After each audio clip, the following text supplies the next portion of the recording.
Bloody Mary की कहानी। England की राजगद्दी साल 1509 से लेकर 1547 तक हेनरी के हाथों में हुआ करती थी।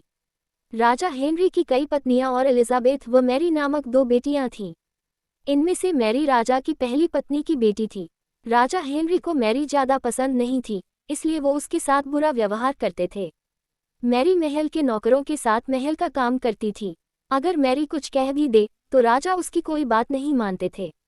सन 1547 में जब राजा हेनरी की मौत हो गई तो प्रजा की इच्छानुसार 16 शताब्दी के दौरान हेनरी की पहली बेटी मैरी को इंग्लैंड की राजगद्दी दे दी गई। वह इंग्लैंड की रानी बन गई। उस समय इंग्लैंड के हालात बहुत अच्छे नहीं थे। इंग्लैंड कैथोलिक और प्रोटेस्टेंट इन दो धर्मों के बीच में बंट गया था।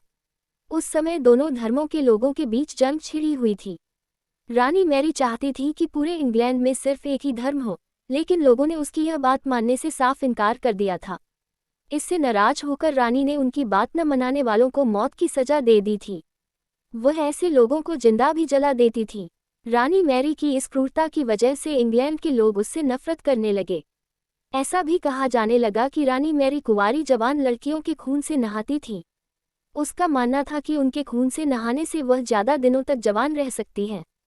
कुछ सालों बाद रानी मैरी ने शादी कर ली और कुछ समय बाद इंग्लैंड में एक खबर आई कि रानी मैरी गर्भवती है और जल्द ही उनके राज्य को उनका नया राजा भी मिल जाएगा। इस बात से हर सभी खुश हुए, लेकिन उस समय रानी मैरी के साथ बहुत ही अजीब घटना हुई।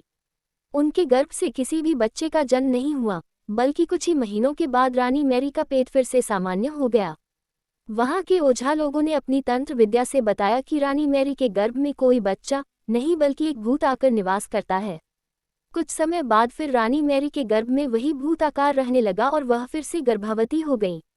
इस बार भी रानी को कोई बच्चा नहीं हुआ और उस घटना के कुछ ही दिनों के बाद रानी मैरी की मृत्यु हो गई। इसके बाद मैरी की छोटी बहन एलिजाबेथ को इंग्लैंड की राजगद्दी पर बैठाया गया और एलिजाबेथ इंग्लैंड की नई रानी बन गई। रानी मैरी की क्रूरता की वजह से इंग्लैंड को लोग उसे एक निर्दयी औरत मानते थे।